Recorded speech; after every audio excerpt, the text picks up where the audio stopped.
જય શ્રી કૃષ્ણ. જય હો, મંગલમય હો. અનન્ય ભક્તિ પરથી મારી નજર હટતી જ નથી. દીકરી વૈષ્ણવીને જુઓ, બ્રાહ્મણ કન્યા છે, અને બીજા અધ્યાયના સ્થિતપ્રજ્ઞના મુશ્કેલ શ્લોકોના પઠન સાથે, શુદ્ધ ઉચ્ચારો, હાવ ભાવ સાથે આધ્યાત્મિક ભાષામાં કડકડાટ બોલનાર આ 4-5 વર્ષની દીકરીને સાંભળનાર મંત્રમુગ્ધ બની જાય. મા બાપ દાદા દાદીના સંસ્કારના બીજ આ બંને દીકરીઓમાં ખીલેલા દેખાય છે. જુઓ, એમાં વૈષ્ણવીને ઘરે તો હું બહુ જ રહી છું.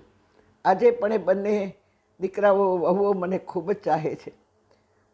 હા, ત્યારે આ વેદોના કર્મકાંડના મંત્રો બોલી લાખો કમાનાર બ્રાહ્મણ જેવી પવિત્ર યોનિમાં જન્મ લેનાર આ બ્રાહ્મણ મા બાપના સંસ્કારો જુઓ, એ બાળકનું ભાવિ કેવું હશે.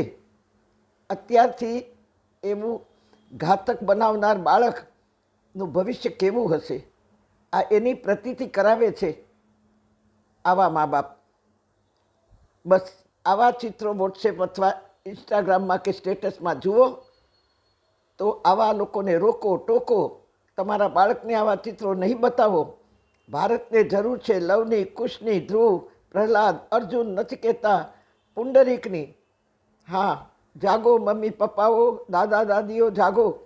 બાળકો તમારું જ અનુકરણ કરશે અને કરી રહ્યા છે આજે પણ.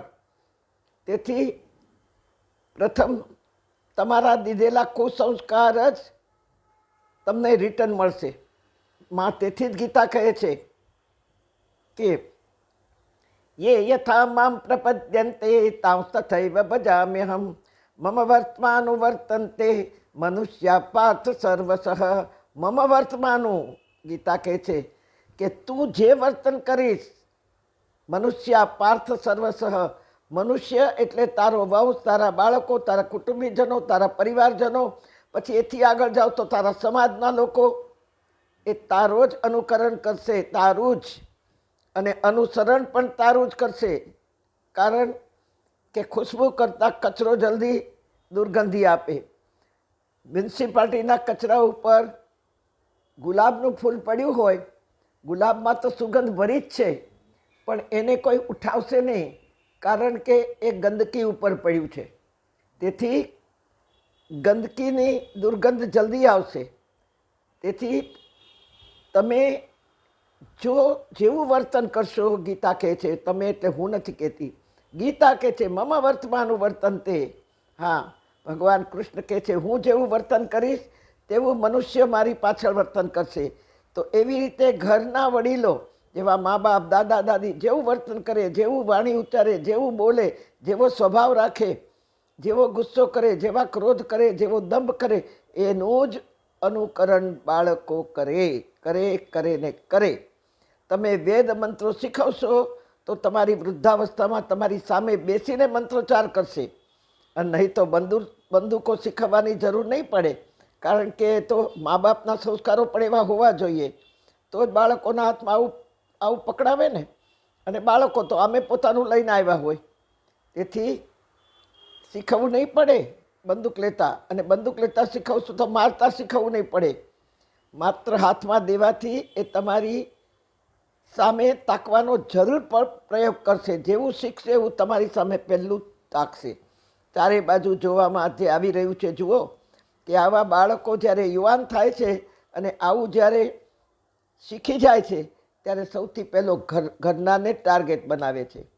તમે કહેશો તમારે શું, અમે અમારા બાળકને ગમે તે શીખવશું. તમે કહેનારા કોણ? બસ આ ચેલેન્જ મને ન કરો, આ ચેલેન્જ ભગવાનને કરો કે અમે જેમ કરીએ તેમ કરશું. બાળક અમારું છે, તમારે કહેવાનું શું જરૂર છે? ભગવાનને કહો. અને પછી ભગવાન શું જવાબ દેશે, એ પણ એવો જ જવાબ દેશે કે હા, તું બગાડ તારા બાળકને, હું પણ મને ગમશે તેમ જ કરીશ. બાળક મફત નથી આપ્યું ભગવાને.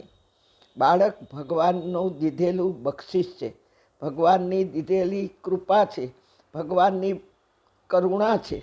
હા, બાળકને બંસી પકડતા શીખો, કાનો કહે છે. કાનોનો કેટલા 360 મિત્રોમાં એક પણ મિત્ર આવો નહોતો પાક્યો કે જે કાનાને અનુસરતો ન હોય. કાનો એટલે ધર્મ. તો એમાં બ્રાહ્મણ બાળકો પણ હતા, ગ્વાલ બાલ, ક્ષત્રિયો પણ હતા.